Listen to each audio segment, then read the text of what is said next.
கர்த்தர் மகளை பலப்படுத்தும்படியாக இயேசு கிறிஸ்து நாமத்தினாலே கர்த்தாவே ஸ்தோத்திரம். சரீரத்திலே வல்லமை பாய்ந்து மகளை பலப்படுத்தும்படியாக நாங்கள் ஜெபிக்கிறோம் ஐயா.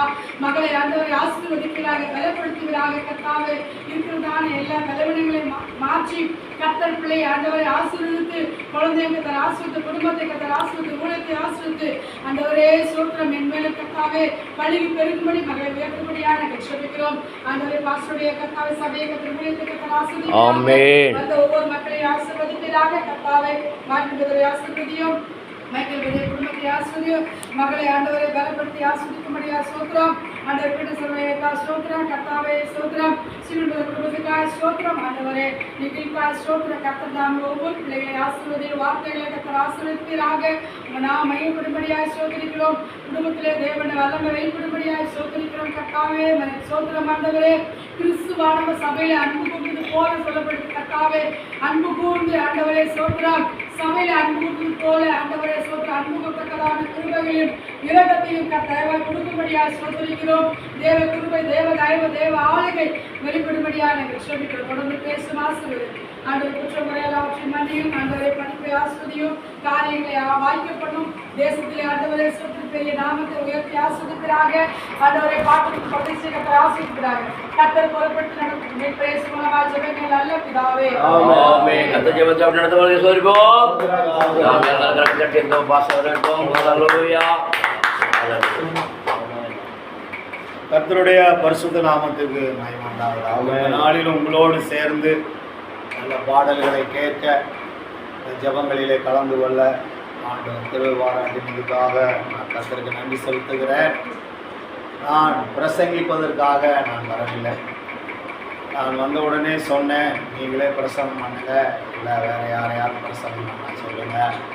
நான் பிரசங்க கேட்க தான் வந்திருக்கேன்னு சொன்னேன். ஆனாலும் ஆண்டவர் இவ்வளோ நேரம் நல்ல பாடல்கள் மூலமாக, நல்ல வார்த்தைகள் மூலமாக நம்மோடு இடைப்பட்டார். ஆனாலும் நான் ஒரு 9:30க்குள்ளே முடிக்க விரும்புகிறேன். ஏன்னா நீங்களாம் போகும், எங்களுக்கு தொழிலே இதுதான். ஆனாலும் எல்லாருக்கும் அப்படி இருக்காது.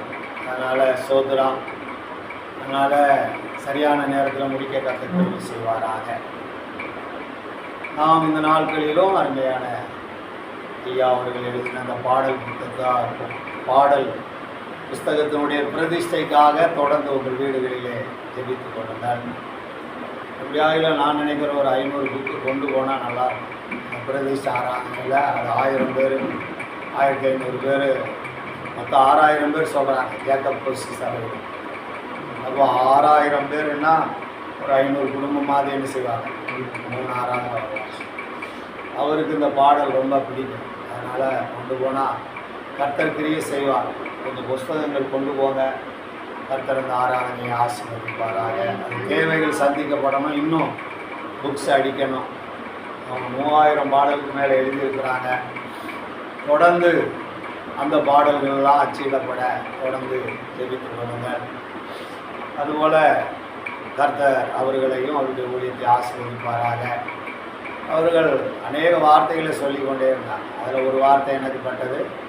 அதாவது ஆதியாகமம் 28 பாருங்க, நான் சொன்னதை செய்யும் அளவும் நான் உன்னை விட்டு விலகுவதுமில்லை உனக்கு. அந்த வார்த்தை அநேக முறை சொன்னாங்க.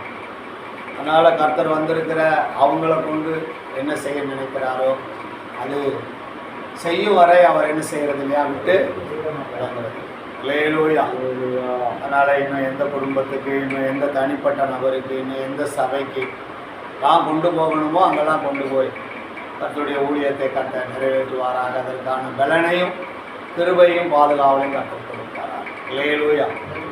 அதுபோல் இன்னொரு வார்த்தையை சொன்னாங்க, மோடி 1000 ரூபாய் கொடுத்தாருன்னு சொன்னால் நம்ம எல்லோரும் சந்தோஷப்படுவோம். ஹல்லேலூயா. ஆனால் ஆண்டவருடைய சமூகத்தில் இருக்கும்போது ஆண்டவர் சொல்கிறார், சிறுமந்தையே பயப்படாதே, கர்த்தர் ராஜ்யத்தை கொடுக்க இதான் பிரியமாயி. ஹல்லேலூயா. அவன் 1000 ரூபாய் தான் கொடுப்பான், வீடு தான் கொடுப்பான். ஆனால் ஆண்டவர் அவருடைய ராஜ்யத்தையே நமக்கு கொடுக்க நித்திய ஜீவனை. ஹல்லேலூயா. அதுபோல் அருமையான சிஸ்டர் அவர்கள் நல்ல பிரசங்கிக்கக்கூடியவர்கள், என்னை விட நல்ல ஆழமாக சத்தியங்களை பிரசங்கிக்கிறார். அவங்களுடைய பிரசங்கம் எனக்கு ரொம்ப பிரயோஜனமாக இருக்கும். ஹல்லேலூயா. இப்போ நான் பிரசங்கம் பண்ணுறேன்னு வைங்களேன், அது எனக்கு தெரியாது. நான் ஜெபம் பண்ணுறேன்னா எனக்கு தெரியாது, நான் பாடுறேன்னா எனக்கு தெரியாது. ஆனால் மற்றவர்கள் செய்யும்போது அது எனக்கு என்ன செய்யும்? உட்கார்ந்து இருக்கிற எனக்கு. அதுபோல் கர்த்தர் அவர்களுடைய பலவீனங்களை மாற்றி கர்த்தர் சீக்கிரத்தில் என்னை எடுத்து வல்லமையாக பயன்படுத்துவாராக. அல்லேலூயா. அதற்காக ஜெபித்துக் கொள்ளுங்கள். அவர்களுக்காக நாங்கள் ஜெபித்து கொண்டு வந்தோம். எங்களால் எந்த பண உதவியும் செய்ய முடியல. எனக்கு ஒரு சின்ன சபை இருக்குது, ஒரு 30-40 பேர் வருவாங்க. ஆனால் இன்னொரு கிளை சபை இருக்குது, அங்கே ஒரு 20-30 பேர் வருவாங்க. ராமோஜன ஆராதனை வச்சா மொத்தத்தில் ஒரு 50 பேர் வருவாங்க. சில மாதத்தில் 60 பேர், இந்த மாதம் 60 பேர் வந்தாங்க. அல்லேலூயா. ஏன்னா அந்த அமாவாசைங்கிறதுனால கொஞ்சம் ஜனங்கள் ஜெபம் பண்ணுறதுக்காக கர்த்தருக்கு ஸ்தோத்திரம். ஆனாலும் எங்களால் ஏந்த வர நாங்கள் ஜெபிக்கிறோம். ஏன்னா நான் சுகவீனமாக இருந்தேன், ரொம்ப ரத்த வாந்தி எடுத்து மரண தருவாயில் இருந்தேன். சிஸ்டரும் அவர்களும் வந்து எனக்கு மணிக்கணக்கில் ஜெபித்தாங்க. அல்லேலூயா. அதோடு மாத்திரம் இல்லை, நாங்கள் கர்த்தருடைய கிருபையாலே ஏறக்குறைய ஒரு 25 ஆண்டு, நான் இங்கே வந்து 28 வருடம் ஆகிறது. அதற்கு முன்பதாகவே அவர்கள் எனக்கு அறிமுகமானார்கள். அல்லேலூயா. 1989 வருடத்தில் சாண்டேனியல் அங்கே அனுப்பி மறுபடியும் நான் போயிருந்தேன். மறுபடியும் ரத்ன பாஸ்டர் இருந்தேன். மறுபடியும் 96 தான் போனேன். அந்த 96 வந்து முழு நேர ஊழியத்துக்கு வந்து தான் இப்போ 27 வருடம் முடிஞ்சு 28 வருடம். அதனால் அதிலிருந்து கணக்கு பண்ணால் கூட ஒரு 28 வருடம் எனக்கு பாஸ்டர் பழக்கம், சிஸ்டர் பழக்கம், பிள்ளைகள் பழக்கம். அதனால் அதிலிருந்து இதுவரை கர்த்தர் கிருபையாக நாங்கள் பணம் காசு கொடுக்கலனாலும் ஒரு அன்பை கொடுத்ததுக்காக ஒரு ஐக்கியத்தை கொடுத்துருக்கேன். அதுக்காக நான் கர்த்தருக்கு செலுத்துகிறேன். அது கர்த்தருடைய வருகை மட்டும் என்ன செய்யணும், தொடரணும்னு நான் விரும்புகிறேன். அல்லேலூயா. அதுபோல் அருமையான சிஸ்டருக்காக ஜெபித்த போது ஆண்டவர் எனக்கு ஒரு வசனத்தை எனக்கு ஊட்டினார். அதை நான் உங்களுக்கு சொல்ல விரும்புகிறேன். நீங்களும் அதை வைத்து கொண்டீங்க. பவுல் சொன்ன ஒரு காரியம் தான். 2 தெசலோனிக்கர் 5:23-25 என சொல்லப்பட்டிருக்குன்னா, அப்போஸ்தலனாகிய பவுல் சொல்லுகிறார், எங்களுக்காக பெரிய அப்போஸ்தலன். நான் போன மாதத்திலையும் உங்களோட பிரசங்கித்தேன், அதுக்கு முந்தின மாதத்திலையும் பிரசங்கித்தேன். அதனுடைய தொடர்ச்சியை தான் இன்றைக்கும் கொஞ்சம் அந்த ஜெப காரியங்களை சொல்ல கற்றுக் செய்வார். அல்லேலூயா. இப்போ அந்த வசனத்தில் பிலிப்பியர் 2:27 வாசிங்க. அங்கே என்ன சொல்லப்பட்டிருக்கிறது என்றால், இவ்விதமாக அதே பவுல் தான் சொல்லுகிறார். என்ன சொல்லுகிறார் வாசிங்க. அவன் வியாதிப்பட்டு மரணத்துக்கு சமீபமாய் இருந்தது உண்மைதான். ஆகிலும் தேவன் அவருக்கு இறங்கினார். அவனுக்கு இறங்கினதும் அல்லாமல் துக்கம் எனக்கு உண்டாகாதபடிக்கு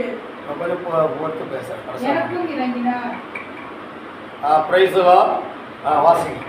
துக்கத்தின் மேல் துக்கம் வராதபடி எனக்கும் இறங்கினார். பாருங்க, எதனால இறங்கினார் தெரியுமா? ஜெபித்ததுனால.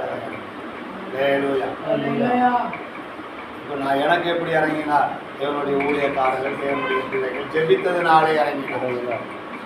அதனால எனக்கு ஆயுசை தந்து இப்போ நான் வந்து பாருங்க, வட இந்தியா ஊழியத்துக்கு போவேன்னு நினைக்கிறேன். அல்லேலூயா. போன மாதம் இங்கே பிரசங்கம் பண்ணிட்டு வந்த பிறகு இனிய பூச்சிங்கிறதான இடம் கிட்டத்தட்ட ஒரு 3000 கிலோமீட்டர் இருந்தேன். இனிய உடனே வர சொன்னேன். நான் இங்கே பிரசங்கம் பண்ணிட்டு அதுக்கப்புறம் 21ஆம் தேதி அங்கே போனேன் வட இந்தியா. அல்லேலூயா. 23 நாள், அதாவது ஒருத்தருக்கு தலையில் ஆப்ரேஷன் கட்டின்னு சொல்லி மூளையில் ஆப்ரேஷன் பண்ணார். 2.5 லட்ச ரூபா சம்பளம் வாங்குறாரு. அவர் மனைவி கவர்மெண்ட்டு பிஎஸ்சி நர்சிங் 1.25 லட்ச ரூபா சம்பளம். 3.25 லட்ச ரூபா சம்பளம் வாங்குறாங்க. பொண்ணு எம்பிபிஎஸ் படிக்கணும், இன்னொரு பொண்ணு படிக்கணும், மொத்தம் 4 பேர். ஆனால் இவருக்கு அந்த திடீரென்று அவர் வியாதிப்பட்டால் மருத்துவமனையில் சேர்த்தாங்க. என்ன வியாதின்னு சொல்ல மாட்டேன்ட்டான். உடனே ஆப்ரேஷன் பண்ணணும்னு பண்ணுனா 23 நாள் அவருக்கு, அதாவது சுயநினைவு இல்லை, கோமா ஸ்டேஜ் மாதிரி. இப்படியான ஒரு சூழ்நிலையில் அவங்க என்ன நினச்சிட்டாங்கன்னா, அவர் மனைவி நர்ஸு, பிஎஸ்சி நர்ஸில் அவங்க மெடிக்கல் சம்மந்தமாக தான் என்ன செய்வாங்க, சிந்திப்பாங்க. அவங்க உடனே என்ன பண்ணிட்டாங்க, நமக்கு தலையில் பிரெயினில் ஏன்னா ஏற்கனவே பண்ண முன்னாலே அவன் 5 காரியத்தை சொல்லிடுவான். பிரெயினில் ஆப்ரேஷன் பண்ணால் அது என்ன செய்யலாம், விளைக்கலாம். 1. 2வது, அது ஆப்ரேஷன் பண்ணும்போது கண் பாதிக்கப்படலாம். 3 வாய் கோணலாம். 4 கை கால் விழலாம். 5 கண்டிஷனை கொடுத்து சைன் வாங்கிட்டு தான் ஆப்ரேஷனே பண்ணணும். அல்லேலூயா. சோதரன். ஆனால் இது மருத்துவர்களுக்கு தெரியும். அதனால் அவங்க என்ன நினைச்சாங்க, ஏதோ ஒரு நரம்பு மிஸ்டேக் ஆகி அவர் இப்படி ஆகிட்டார். ஆனால் அந்த பாஸ்டர் எனக்கு உடனே ஃபோன் போட்டு, நீங்கள் என்ன செய்வீங்களோ எது செய்வீங்களோ, ஃப்ளைட்டில் வருவீங்களோ ட்ரெயினில் வருவீங்களோ உடனே புறப்பட்டு வாங்க. அல்லேலூயா. வேறு வழி இல்லாமல் நானும் போயிட்டேன். எனக்கு டிக்கெட் கிடைக்கல. பிரீமியர் தக்கல்னு ஒரு டிக்கெட் இருக்குது. 800 டிக்கெட்டு, 1100 எக்ஸ்ட்ரா கொடுத்து 1900. மறுபடியும் அங்கேருந்து போகிறதுக்கு ஒரு 450 2000 சில்லரை டிக்கெட் போட்டு நானும் போயிட்டேன். அல்லேலூயா. 2 ராத்திரி 2 பகல். திங்கக்கிழமை புறப்பட்டா புதன்கிழமை காலையில் தான் போய் சேர்ந்தேன். போனேன். ஆண்டவர் கிருபையில் பாருங்கள், ஜெபம் பண்ணணும். 5 நிமிஷத்தில் அவருக்கு குளிர்ந்த பிசாசு வெளியே வந்து பேசி வாபஸ் வாங்கிச்சு. அவர் சொன்னார், நான் இங்கே ஆஸ்பத்திரியிலேருந்து எப்போ வந்தேன்னு கேட்டேன். ஆஸ்பத்திரியில் ஆப்ரேஷன் முன்னால் பண்ணுனது அவருக்கு சேர்த்ததெல்லாம் தெரியும். ஆப்ரேஷன் பண்ண பிறகு தெரியாது. வீட்டுக்கு கொண்டு வந்தது மனைவி யாருன்னு தெரியாது, பிள்ளை யாருன்னு தெரியாது. 23 நாள். அல்லேலூயா. அப்புறம் அவருக்கு ஜெபம் பண்ணும்போது அவர் ஒரு பெரிய கப்பலில் பெரிய ஆப்ரேஷன், அதாவது ஆபீஸர். லஞ்சம் வாங்க மாட்டார். 2.5 லட்சம் ரூபா சம்பளம் அவருக்கு.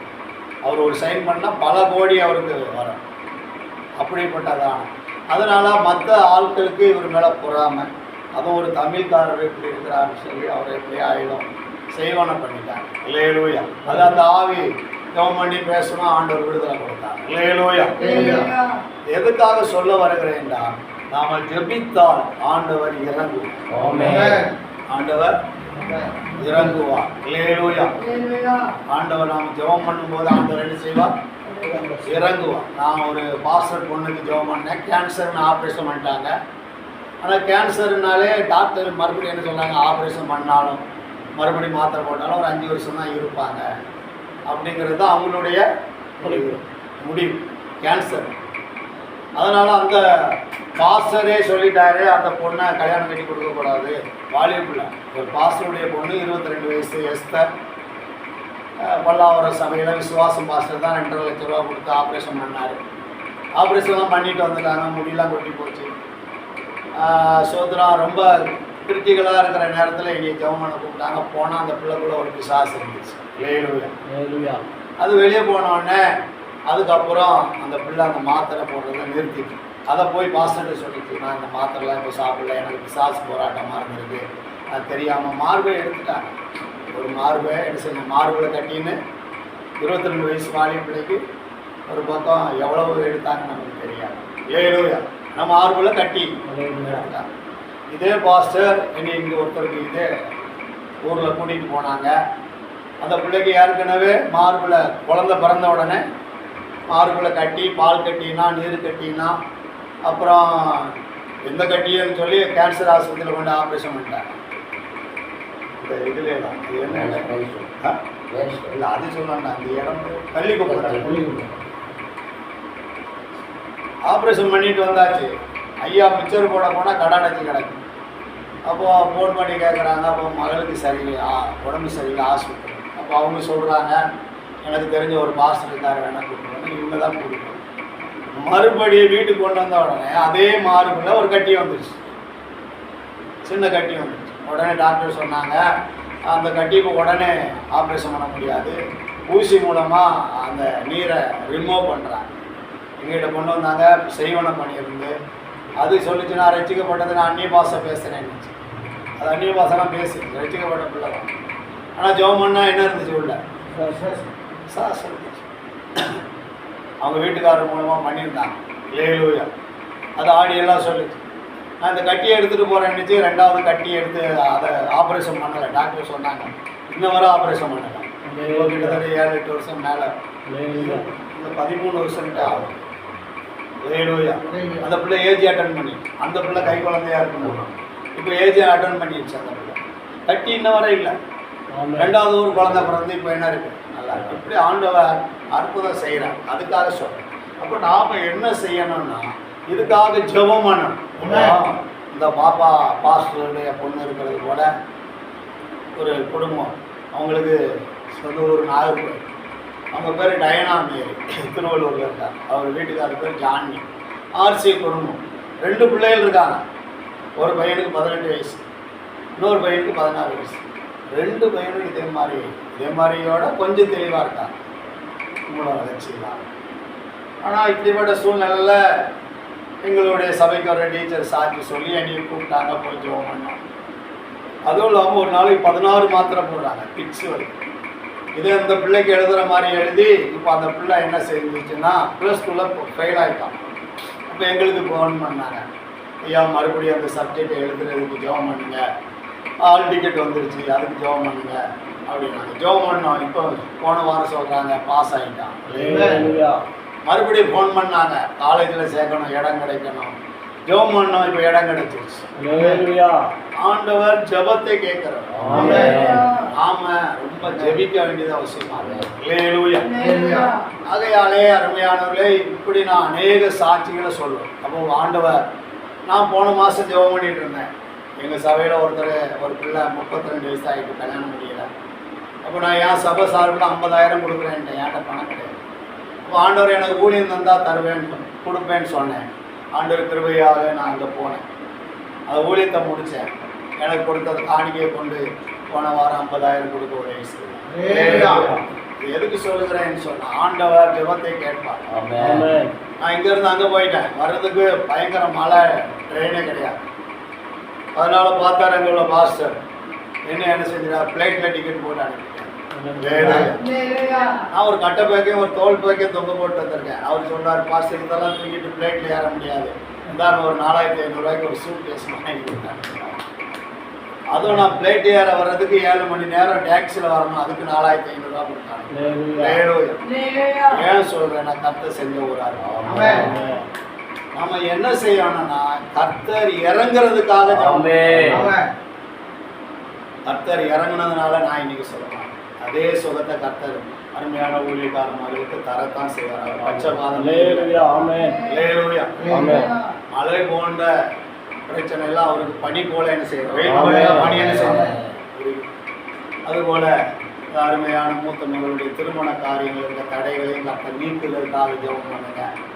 2வது மகளுடைய திருமண காரியத்துக்காக ஜெபம் பண்ணுங்க. ஏஸ்தருக்கு வேலை கிடைப்பதற்காக, ரூத்துக்கு வேலை கிடைப்பதற்காக ஜெபம் பண்ணுங்க. 4வது பிள்ளை படிப்புக்காக ஜெபம் பண்ணுங்க. ஏனென்றால் நம்ம போன மாதம் ஜெபத்தில் சொன்னோம், ஒருவருக்கு ஒருவர் என்ன செய்யுங்க, 7 காரியத்தை ஜெபத்தில். நான் முதல் நாளிலே இந்த இடத்துல பிரசங்கம் பண்ணும்போது, திறப்பில் நிற்கத்தக்க ஒரு புருஷனை ஆண்டவர், ஜெபிக்கிறவர்களே திறப்பில் நிற்கிற ஜாமக்காரர்களே தேடுவார். ஆகையாலே போன மாதத்துல சோதனைக்கு உட்படாதபடி விழித்திருந்து ஜெபம் பண்ணுங்கள் என்று சொன்னேன். அப்படி ஜெபம் பண்ணினால் சோதனைக்கு உட்பட மாட்டோம். சோதனைக்குள்ள மாட்டிக்கிட்டாலும் என்ன செய்வோம்னு சொன்னா, எல்லாருக்கும் தெரிஞ்ச வசனம் தான். இன்னைக்கு நான் ஒரு 10 நிமிஷம் சில ஆலோசனை சொல்லி முடிக்க வேண்டும். அருமையானவர்களே, ஸ்தோத்திரம். வெளிப்படுத்தல் 3:10 வாசிக்கும் போது அங்க என்ன சொல்ற, சோதனை காலத்துக்கு தப்பும்படி அந்த வசனம் வாசிக்கும். பூமியில் குடியிருக்கிறவர்களை சோதிக்கும்படியாக பூச்சக்கரத்தின் மேல் என்றும் வரப்போகிற சோதனை காலத்திற்கு தப்பும்படி நானும் உன்னை காப்பேன். பூச்சக்கரத்தின் மேலெங்கும் வரப்போகிற சோதனைக்கு இப்போ காக்கணும்னா நம்ம என்ன செய்யணும், ஆண்டு சமூகத்துல ஆண்டவர் சொன்னது போல சோதனைக்கு உட்படாதபடி பெரிய சோதனை காலம் வரப்போகுது. நம்ம ஒரு கடைசி காலத்துல தான் இருக்கும், கடைசி மணி நேரத்துல தான் இருக்கும். இந்த வயநாட்டில் நடந்ததெல்லாம் பார்க்கணும், யாரும் எதிர்பார்க்க. இமாச்சலில் நடந்திருக்கு, நிறைய இந்தியாவில் பல மாநிலத்தில் நடந்திருக்கு. நம்ம அதாவது பூனை பால் பிடிக்கும்போது நினைக்குமா உலகமே இருந்துருச்சு. அதுபோல் நாமெல்லாம் நினைக்கிறோம் நமக்கு இருக்கிற பிரச்சனை தான் ரொம்ப பெருசு அப்படின்னு. அப்படிலாம் கிடையாது. இல்லையா, நம்ம வெளியே போய் பார்த்தா நம்மளோட பல மடங்கு பிரச்சனை உள்ளவங்க, பல மடங்கு வியாதி உள்ளவங்க, பல மடங்கு கடன் உள்ளவங்க, பல மடங்கு மென்டல் அட்டாக் இருக்காங்க. அதெல்லாம் பார்த்தா நமக்கு என்ன வந்துடும் கொஞ்சம் தைரியம். அல்லேலூயா. அதனால நம்ம கடைசி காலத்தில் இருக்கிறோம். இப்போ பாருங்க, ஈரானும் இஸ்ரவேலும் யுத்தத்துக்கு வரைந்து கட்டிட்டு எந்த நேரம் யுத்தம் வெடிக்கும்னு தெரியாது. வெடிச்சதுன்னா 3ஆம் மகா யுத்தம் தான். அல்லேலூயா. அப்போ என்ன வந்துடும்னா, இப்போ காசாவில் இதுவரை 49,000 பேர் செத்துட்டாங்கன்னு சொல்கிறாங்க. கணக்கு இல்லாமல். அதில் இறந்தவங்க விதவையானவங்க ஏறாம், புருஷனை இழந்தவங்க ஏறாம், கை கால் அடிபட்டு பாதி குற்றுயிராக கிடக்கிறவங்க ஏறாம், வருடம் சாப்பாடு இல்லாமல் தெருக்கல்லையும் இதில் கிடக்குறது. காணாது மனம் போல பாவம் ஒரு பக்கம் நடக்குது. ஏன்னா எந்த நேரம் சாவுங்கிறது யாரோட என்ன செய்யலாம், வாழலாம். அப்படிப்பட்ட ஒரு நிலைமை இதுதான் ஒரு ரகசியத்தில் இருக்குது. அங்கே நடக்கிற காசாவில் நடக்கிற காரியத்தெல்லாம் பார்த்தா நிறைய விதமான, அதாவது அவங்களுக்கு இன்னொரு குண்டு விழுந்தா நம்ம எப்படி, நம்ம வீட்டை இழந்தாச்சு, எல்லாத்தையும் இழந்தாச்சு, பிள்ளைய இழந்தாச்சு. ஆனால் இப்போ இருக்கிற வரை என்ன செய்யணும், சோறு கிடைச்சா சாப்பிடணும், சாப்பிடணும், வாழணும். அதனால பயங்கரமான ஒரு துணிகரமான தீமைகள், மிருகங்களை போல வாழ்ந்துட்டு இருக்காங்க. அல்லேலூயா. அதெல்லாம் ஒரு கொடுமை. இன்னும் பஞ்சங்கள் வரும். யுத்தங்கள் வந்தால் பஞ்சங்கள் வரும். அதோடு மாத்திரம் இல்லை, இப்படி பலவிதமான காரியங்கள் நடைபெற போகிறது. அதனால் நம்ம ஜெபம் பண்ணணும். இஸ்ரவேலுக்காக என்ன செய்யணும், சமாதானத்துக்காக. இப்போ இஸ்ரவேல் என்ன சொல்லுதுன்னு சொன்னால், எங்களை 2ஆம் மகா போர் உலக யுத்தத்தில் 60 லட்சம் யூதர்களை என்ன செஞ்சுட்டாங்க, கொண்டுட்டாங்க. அதுக்கு நாங்கள் பழி வாங்குவோங்கிறோம். அந்த ரத்தம் எங்களை பூமியிலேருந்து கணக்கு கேட்டுட்டு இருக்குங்க இப்போ இருக்கிற அந்த. அதனால் நாங்கள் விடணும். இஸ்ரவேலுடைய ஜனத்தொகை 95 லட்சம் தான். ஈரானுடைய ஜனத்தொகை 9 கோடி, 8.25 கோடி இருக்கு. 8.25 கோடிக்கு ரஷ்யா ஆதரவு கொடுக்குறான், 8.25 கோடிக்கு சீனா ஆதரவு கொடுக்குறான். ஆனால் இவன் 95 லட்சம் பேரை வச்சுக்கிட்டு என்ன செய்வான், அவனுக்கு ஜெயிப்பேன். ஆண்டவர் அப்படி ஒரு வல்லரசா. இன்னைக்கு உலகத்திலே 5 வல்லரசு இருக்கு.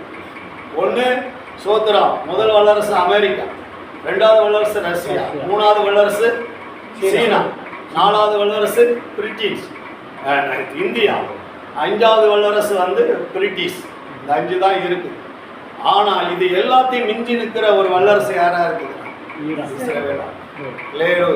அதனால வேத பிரமாணத்தின்படி இஸ்ரவேலுக்கும் நிறைய அழிவுகள் வரும். கொஞ்சம் ஜனம் தான் மீந்திருப்பாங்க. ஆனாலும் கர்த்தர் கடைசியில் யுத்தம் பண்ணுவார். அதனால நம்ம யுத்தத்தை விரும்புகிறது அல்ல, நாம ஜெபிக்க வேண்டியது ரொம்ப ரொம்ப நம்ம மேல விழுந்த கடமையாயிருக்கு. அதனாலே இன்றைக்கு நான் உங்களுக்காக சொல்ல வந்த வேத வாக்கியம் என்னவென்றால், நாம் கடந்த நாளிலே சோத்திரம் எப்படிலாம் ஜெபிக்க வேண்டும், வீட்டிலிருந்து ஜெபிக்க வேண்டும், ஒருமுனம் உள்ளவர்களாக ஜெபிக்க வேண்டும், கருத்தாக ஜெபிக்க வேண்டும். இப்படியாக சோத்திரம் ஒரு 7 விதமான காரியங்களை நான் உங்களோடு பகிர்ந்து கொண்டேன். நிலையில துன்பப்படுவர்களுக்காக ஜெபிக்க வேண்டும், ஒருவருக்கு ஒருவராக ஜெபிக்க வேண்டும், இடையில்லாமல் ஜெபிக்க வேண்டும் என்று சொல்லி அப்படி ஜெபித்த ஒரு 7 பேருடைய ஜெபத்தை நாம கடைசியாக என்ன செஞ்சோம், அதாவது மல்கியா 1:9 படி என்ன செய்யணும் பார்த்தோம். அதை ஐயா பிரசங்கம் பண்ணி தான் ஆகணும்னாங்க. அதை நான் முடிச்சுட்டேன். அல்லேலூயா. ஆனால் இன்றைக்கு ஒரே ஒரு சம்பவத்தை, அதை தொடர்ந்து நாம் எப்படி ஜெபிக்க வேண்டும். அன்றைக்கு என்ன செஞ்சேன்னா, நாம கெஞ்சி ஜெபிக்க வேண்டும். கெஞ்சி கர்த்தருடைய சமூகத்தை நோக்கி கெஞ்சிங்கள், அவர் அப்பொழுது உங்களுக்கு இறங்குவார் என்று நாம அந்த மல்கியா 1:9 பார்த்தோம். கெஞ்சின 7 பேரை குறித்து பார்த்தோம். அல்லேலூயா. ஆனால் இன்றைக்கு அதே தலைப்பில் நாம் எப்படி ஜெபிக்க வேண்டும் என்று இயேசு நமக்கு மாதிரியை காண்பித்தார் என்றால், நீங்கள் வேத புத்தகங்களை வாசித்தால் எபிரேயர் 5:7 சொல்கிறது, அவர் மாமிசத்தில் இருந்த நாட்களிலே தம்மை ரட்சிக்க வல்லவர்களை நோக்கி பலத்த சத்தத்தோடு கண்ணீரோடும் விண்ணப்பம் பண்ணி தம்முடைய பயபக்தி நிமித்தம் அவருடைய ஜெபம் கேட்கப்படும். அல்லேலூயா. அல்லேலூயா. நம்முடைய ஆண்டவராகிய இயேசு கிறிஸ்து எப்படி ஜெபித்தாரா, நம்ம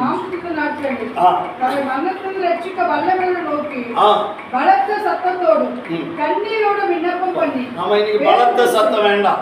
ஆனாலும் இன்றைக்கு தலைப்பு அன்றைக்கு முதலாவது விழுது நாம என்ன செஞ்சோம், என்ன பார்த்தோம் என்று சொன்னால், திறப்பில் இருக்கத்தக்க ஒரு புருஷனை ஆண்டவர். இரண்டாவது பார்த்தோம், திறப்பில் நின்று விழித்திருந்து ஜெபிக்கிறவர்களை ஆண்டவர் தேடுகிறார் அப்படின்னு ஒரு 7 காரியத்தை பார்த்தோம். அந்த திறப்பில் இருக்கிறவர்கள் எப்படி ஜெபிக்க வேண்டும்? அழுது கெஞ்சி ஜெபம் பண்ண வேண்டும். அழுதல்ல, கெஞ்சி ஜெபம் பண்ண வேண்டும். அல்லேலூயா. அப்பொழுது அவர் நமக்கு இறங்குவார். ஆகையாலே வந்திருக்கிற எல்லாருக்கும் கர்த்தர் இறங்கிதான் ஆகணும். நம்ம குடும்பத்துக்கு இறங்கிதான் ஆகணும். நம்முடைய பிள்ளைகளுக்கு இறங்கிதான் ஆகணும். அல்லேலூயா. அதுக்காக நான் கண்டிப்பா ஜெபம் பண்ணிதான் ஆகணும். அது நம்ம மேல விழுந்த கடமை. நமக்கு மாதிரியும் அடிச்சுவடும் யாருதான்? இயேசு கிறிஸ்து தான். வழி யாருதான்? இயேசு தான் நமக்கு வழி. இயேசு தான் நமக்கு மாதிரி. இயேசு தான் நமக்கு அடிச்சுவடை வைத்து போயிருக்கிறார். அல்லேலூயா. அதனால அவர் என்ன செஞ்சாராம்? அவரை மரணத்திலிருந்து ரட்சிக்க வல்லமை உள்ளவரை நோக்கி பலத்த சத்தத்தோடு கண்ணீரோடு விண்ணப்பம் பண்ணி நம்முடைய பயபக்தி நிமித்தம் அவருடைய ஜெபம் கேட்கப்பட்டதுனால அவர் மரணத்தை ஜெயித்து, பாதாளத்தை ஜெயித்து, பிசாசை ஜெயித்து, அவர் உயிர் தெழுந்து, அவர் 40 நாள் அநேகருக்கு தரிசனமாகி பரலோகத்துக்கு எழுந்தருளி போய் பிதாவின் வலதுபார்சத்திலே பரிந்து பேசிக்கொண்டு நமக்காக வாஸ்தலத்தை உண்டு பண்ணுகிறார். சீக்கிரமாக மனவாட்டியாக சபையாகி நம்மை மறுரூபமாக்கி எடுத்துக்கொள்ள வரப்போம். அப்படியானால் இயேசு கிறிஸ்து நமக்கு ஜெபத்தை மாதிரியாக காண்பித்து போனார். அப்படியானால் இனி வருகிற சோதனைக்கெல்லாம் தப்பும்படி நாம் என்ன செய்ய வேண்டும்? விழித்திருந்து ஜெபம் பண்ண வேண்டும். எப்படி ஜெபம் பண்ண வேண்டும்? இயேசு கிறிஸ்து மார்க் 1:35 வாசிக்கிறோம். அவர் அதிகாலையில இருட்டோடு எழுந்து என்ன செய்தார்? வனாந்தரத்துக்கு போய் ஜெபித்தார். அல்லேலூயா, அல்லேலூயா. அப்படி நாம வாசிக்கிறோம். அதிகாலையில் இருட்டோடு எழுந்து புறப்பட்டு இயேசு கிறிஸ்து அதிகாலையில ஜெபம் பண்ணார். இப்போ ஐயா 4 மணிக்கு எந்திரிச்சு ஜெபம் பண்ணார். அது பெரிய கிருபை. நான் கூட இப்போ 5 மணிக்கு தான். ஆரம்ப காலத்தில் எங்கள் கிருபாசனத்தில் 4 மணிக்கு தான். அல்லேலூயா. அப்புறம் இப்போ அதை 5 மணி ஆக்கியிருக்காங்க. அல்லேலூயா. மற்றவங்களுக்கு டிஸ்டர்ப் இருக்கு. ஆனாலும் கர்த்தர் கிருபையா இப்பவும் 4 மணிக்கு ஜெபிக்கிற ஒரு கிருபையை அவர்களுக்கு கொடுக்கும். ஜெபிக்கிற அதிகாலையில் எழும்புகிறவர்கள் பாய்க்கலாம். அப்படியானால் அருமையானே, இயேசு கிறிஸ்து அதிகாலையில் இருட்டோடு எழுந்து வனாந்தரத்துக்கு போய் ஜெபித்தார். இரண்டாவதாக அவர் எப்படி ஜெபித்தார் என்று மார்க் 14:23 வாசித்தால் சாயந்தரத்திலே போய் ஜெபித்தார். மார்க் 14:23. நம்ம எல்லாரும் ஊழியக்காரங்க தான், அதனால சாட்டா சொல்லி முடிக்க விரும்புகிறேன். இயேசு எப்படி ஜெபித்தார்? எப்படி ஜெபித்தார்? மத்தேயு 14:23 இல்லையா? இல்ல நான் மார்க் எடுத்துட்டேன். சீக்கிரம் எடுங்க. நம்ம சரி இல்லைன்னா இன்னொருத்தர் லூக்கா 6:12. அவர் ஜனங்களை அனுப்பிட்ட பின்பு தனித்து ஜெபம் பண்ண ஒரு மலையின் மேல் ஏறி சாயங்காலமான போது அங்கே தனிமையா இருந்தார். அங்கு தனிமையா இருந்து ஜெபித்தார். அல்லேலூயா. சாயந்தரம் ஆகிவிட்டது. அல்லேலூயா. அங்க தனித்திருந்தார். அல்லேலூயா. ஆமென். ஆண்டவர் தனித்திருக்கிறது எதுக்குதான்? ஜெபம் பண்ண. லூக்கா 6:12 பாருங்க. அவர் என்ன செய்தார்? இரவு முழுவதும் என்ன செய்தார்?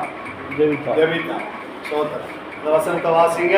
அந்நாட்களில் அவர் ஜெபம் பண்ணும்படி ஒரு மலையின் மேல் ஏறி ராம் முழுவதும் ஜெபம் பண்ணாராம். இயேசு கிறிஸ்து எப்படி ஜெபம் பண்ணாராம்? ராம் முழுவதும். அதிகாலையில ஜெபம் பண்ணினார். முதலாவது எப்படி ஜெபம் பண்ணார்? கண்ணீரோட ஜெபம் பண்ணார். அல்லேலூயா. இரண்டாவது எப்படி ஜெபம் பண்ணார்? அதிகாலையில ஜெபம் பண்ணார். அப்போ அதிகாலையிலும் நம்ம என்ன செய்யணும்? சாயந்தரத்திலும் ஜெபம் பண்ணணும். அல்லேலூயா. ராத்திரியிலும் ஜெபம் பண்ணணும். அல்லேலூயா. அதனாலேதான் அவர் மரணத்தை ஜெயிக்க முடிந்தது. பிசாசை ஜெயிக்க முடிந்தது. பாதாளத்தை ஜெயிக்க முடிந்தது. பாவத்தை ஜெயிக்க முடிந்தது. இயற்கையை ஜெயிக்க முடிந்தது. அல்லேலூயா. அவரால் ஜெயிக்க முடியாதுன்னு ஒண்ணுமே இல்லை. அல்லேலூயா. எல்லாவற்றையும் ஜெயித்தவர் ஜெய கிறிஸ்துவாய் மாறி. அல்லேலூயா.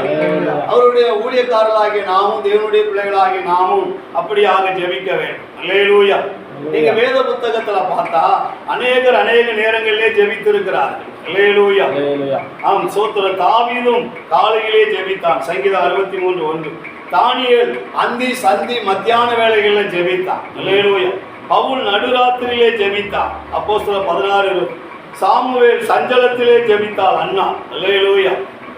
யோபு வியாதியிலே ஜெபித்தார். சாமுவேல் சிறுபையனாய் இருக்கும்போது ஜெபித்தார். அல்லேலூயா. சிமியோன் முதிர் வயதிலே ஜெபித்தார். ஸ்தேவான் மரிக்கும் போது ஜெபித்தார். இந்த 7 பேருடைய ஜெபம் முக்கியப்படுத்தப்பட்டிருக்கிறது. அல்லேலூயா, அல்லேலூயா. அப்போ நமக்கு ஜெபிப்பதற்கு முதிர் வயது தடை கிடையாது. ஜெபம் பண்ணுவதற்கு சிறு வயது தடை பண்ண கிடையாது. ஜெபம் பண்ணுவதற்கு வாலிப வயது தடை கிடையாது. ஜெபம் பண்ணுவதற்கு மரண நேரம் தடை கிடையாது. சோதரம். ஜெபம் பண்ணுவதற்கு நடுராத்திரி தடை கிடையாது. ஜெபம் பண்ணுவதற்கு சஞ்சலம் தடை கிடையாது. இன்னைக்கு அவருக்கு எவ்வளோ யோபு கெடுத்தல் சொன்னீங்க. யோபு வியாதியில ஜெபித்தார். சாமுவேல் சிறு பிரயாயத்துல ஜெபித்தார். அல்லேலூயா. ஸ்தேவான் மரிக்கும் போது ஜெபம். ஆமா ஆமா. இன்னொரு ஆள் சொன்னீங்க. அதான் அண்ணா சஞ்சலத்துல ஜெபித்தார். Okay okay.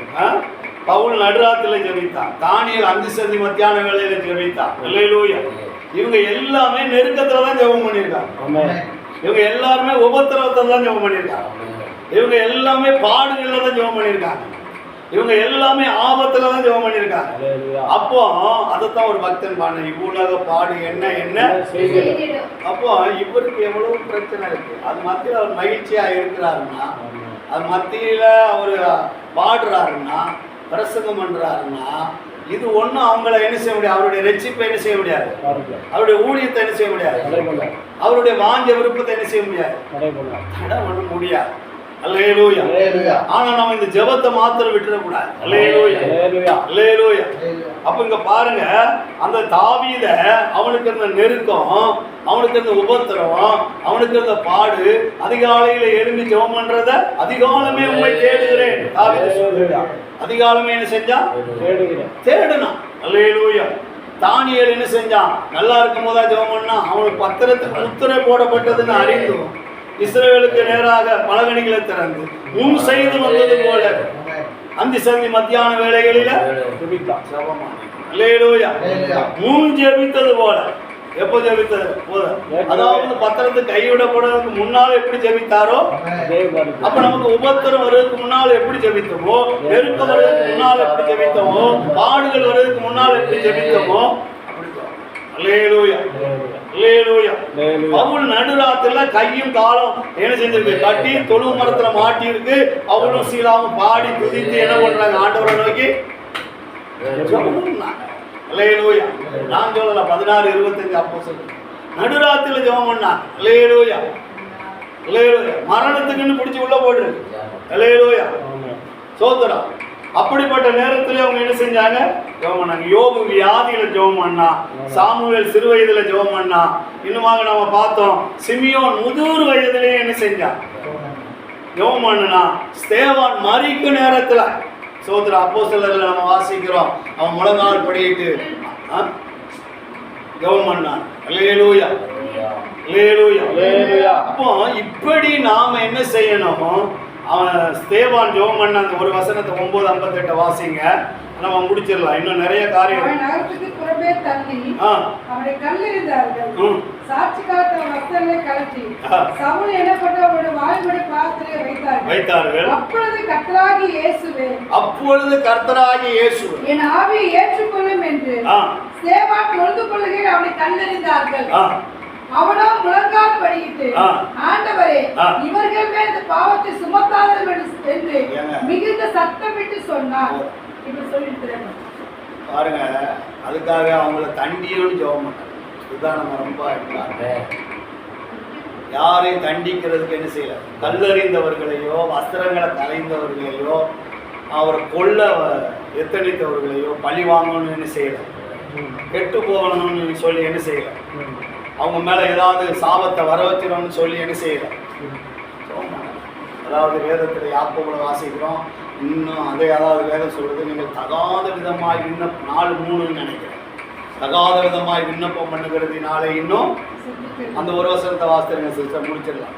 வேற இல்லை, எனக்கு இன்னும் இன்னைக்கு தண்ணீர் விண்ணப்பம் பண்ணியும் உங்கள் இச்சையை நிறைவேற்றும்படி செலவழிக்க வேண்டும் என்று தகாத விதமா விண்ணப்பம் பண்ணுகிறபடியினால் வெற்றி கொள்ளாமல் இருக்கிறீர்கள். தகாத விதமா நம்ம விண்ணப்பம் பண்றோம், ஆனா எப்படி பண்றோம், எப்படி பண்றோம், தகாத விதமா. அல்லேலூயா. இதனால நம்ம என்ன செய்யாம இருக்கிறோம், பெற்றுக்கொள்ளாமல் இருக்கும். அதனால இன்றைய தலைப்பு, அதாவது சோதனைக்குட்படாதபடி விழித்திருந்து ஜெபித்த 7 பேரை, கெஞ்சி ஜெபித்த 7 பேரை பார்த்தோம். அது 7 காரியங்களுக்காக ஜெபிக்க வேண்டும் என்று பார்த்தோம். இன்றைக்கு கண்ணீரோடு ஜெபித்த 7 பேரை பார்க்கணும். நமக்கு டைம் இல்லை, கத்திர சித்தமானா இன்னொரு முறை கத்தர் கொண்டு வருவாரான்னா நான் இது பண்றேன். கத்தர் அவரையும் குடும்பத்தையும் பிள்ளைகளையும் நம்ம எல்லாரையும் என்ன செய்யணும்? கத்தர் ஆசீர்வதிக்கணும். அதுக்காக நான் என்ன சொல்றேன்னா, என் மனைவியை தண்டியும் நான் ஜெபம் பண்ணேன், என் பிள்ளைகளை தண்டியும் நான் ஜெபம் பண்ணா நான் சமாதானமா இருக்கேன். அவங்களுக்கு ஒண்ணுன்னா யார் தான் பார்க்கணும்? நம்ம தான் பார்க்கணும். அதனால நம்ம என்ன செய்யணும்? ஸ்தேவான் நமக்கு ஜெபம் பண்ண. இப்ப 7 பேர் ஜெபத்துல 7 கருத்தான பாயிண்ட்கள் இருக்கு, அதைத்தான் எடுக்கணும். நலமானதை எடுத்துக்கொண்டு நலமில்லாத விட்டு விடணும். அப்போ நலமானதுன்னா, அதாவது எனக்கு தீமை செஞ்சாலும் அவங்க மேல என்ன செய்யாது? அந்த பலிய அப்போ சுமத்தாதீர்கள் இது பண்ணா வானம் திறந்தது. மனுஷகுமாரன் பிதா குமாரன் நிற்கிறத பார்த்து ஏன்னா தேவன் எழுந்துள்ள பரலோகம் திறக்குதுங்க. யாருக்கு? ஸ்தேவானுடைய ஜெபத்துக்கு பரலோகம் திறக்குது. உங்க ஜெபத்துக்கு என் ஜெபத்துக்கு என்ன திறக்கணும்? பரலோகம் திறக்கத்தான் நாமும் பரலோகத்துக்கு செய்ய முடியும். ஆமா, சோதரன் அவருடைய ஆவியை உங்களுடைய கைகளில் ஒப்பு கொடுத்தார். நம்ம ஆவியை ஒப்பு கொடுக்கணும்னா நாம ஸ்தேவானை போல ஜெபிக்கணும். இந்த வார்த்தைகளினாலே நம்மை தேற்றுவாராக, ஆறுதல் படுத்துவாராக, ஆசீர்வதிப்பாராக.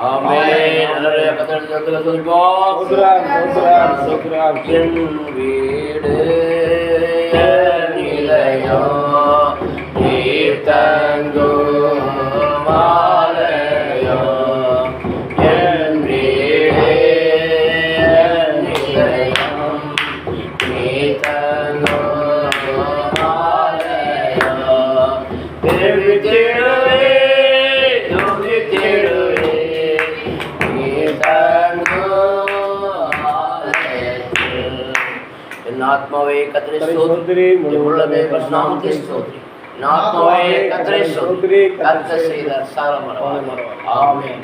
உயிர்ப்பிக்கிறார் உயிர்ப்பிக்கிறார் இயேசு நம்மை தாமே. கீழ்ப்படிந்தால் ஆசீர்வாதம் நமக்கு தாமே. உயிர்ப்பிக்கிறார் உயிர்ப்பிக்கிறார் இயேசு நம்மை தாமே. கீழ்ப்படிந்தால் ஆசீர்வாதம் நமக்கு தாமே. ஹல்லேலூயா ஹல்லேலூயா ஹல்லேலூயா.